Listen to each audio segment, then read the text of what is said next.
ধর্ষকের মৃত্যুর আগে ধর্ষিতাকে মৃত্যুবরণ করতে হয়, এটা হচ্ছে আমাদের সোনার বাংলাদেশ।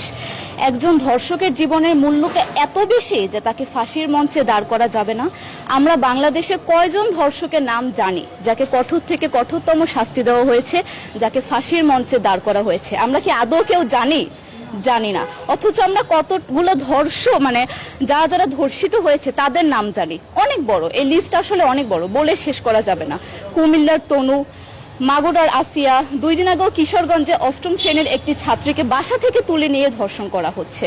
বাবার হাতে মেয়ে ধর্ষিত হচ্ছে, ভাইয়ের হাতে বোন ধর্ষিত হচ্ছে। আমরা আসলে নিরাপদটা কোথায়? আমার মনে হচ্ছে আমরা যেন আইয়ামে জাহিলিয়া যুগে চলে গিয়েছি। মাঝে মধ্যে মনে হয় এর থেকেও খারাপ সময় আছি আমরা, কারণ ওই যুগে মেয়েরা অ্যাটলিস্ট সম্মান নিয়ে মৃত্যুবরণ করতে পারতো। জন্মের পরপর জ্যান্ত মাটিতে পুঁতে দেওয়া হতো, আর আমাদের ধর্ষণ করে নির্মমভাবে তারপর মৃত্যুবরণ করতে হচ্ছে। যদি সরকার আমাদের ওই নিরাপত্তা নাই দিতে পারে, তাহলে সরকারের কাছে আমাদের অনুরোধ, আমাদের জ্যান্ত মাটিতে পুঁতে দেখ। আমরা বেঁচে থাকতে চাই না, আমরা সম্মান নিয়ে মৃত্যুবরণ করতে চাই। আমরা এই দেশে থাকতে চাই না যেই দেশে আমাদের কোনো নিরাপত্তা নেই, যেই দেশে রাস্তা দিয়ে হাঁটলে আমাদের মধ্যে একটা আতঙ্ক কাজ করে, কখন কি না কি হয়ে যায়। আইন উপদেষ্টা বললেন যে ধর্ষকের নাকি ফাঁসি দেওয়া সম্ভব হবে না, তাহলে নাকি নিরীহ মানুষকেও মাঝে মধ্যে ফাঁসির ব্যবস্থা করা, মিথ্যা মামলায় ফাঁসি দিয়ে ফাঁসির ব্যবস্থা করা হতে পারে। আইন উপদেষ্টার কাছে আমার প্রশ্ন, আল্লাহ না করুক আজকে যদি আপনার কাছের কেউ, আপনার বোন অথবা আপনার স্ত্রী অথবা আপনার মেয়ের সাথে যদি এরকম কোনো কিছু হতো, আপনি কি আসলে এটা বলতে পারতেন যে না, ধর্ষককে ফাঁসি দেওয়া যাবে না?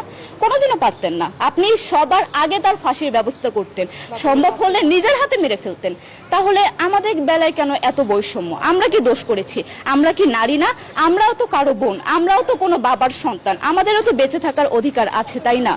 কিছু হলে মেয়েদের পোশাকের দোষ দেওয়া হয়। আমার কাছে প্রশ্ন, একটা 8 বছরের শিশুর মধ্যে এরকম কি থাকতে পারে যেটা একটা পুরুষকে অ্যাট্রাক্ট করবে, যেটা একটা পুরুষকে সিরিয়াস করবে?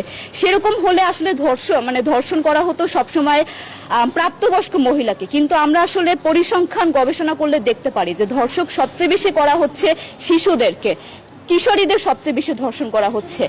দৃষ্টিভঙ্গি পরিবর্তন করুন, চিন্তা ভাবনা পরিবর্তন করুন, ধর্ষকদের আইনের আওতায় আনুন। যদি আইন উপদেষ্টা অথবা প্রশাসন যদি ধর্ষকদের শাস্তির ব্যবস্থা না করতে পারে, আমাদের হাতে তুলে দেন, আমরা নিজেদের হাতে শাস্তি দিয়ে দিতে পারবো। এই সাহস আমাদের মধ্যে আছে। বেঁচে থাকার জন্য আমাদের যতটা কঠিন হতে হবে, আমরা কঠিন হওয়ার জন্য প্রস্তুত আছি। আমরা ফাঁসি চাই, ধর্ষকদের কঠোর থেকে কঠোরতম শাস্তি চাই।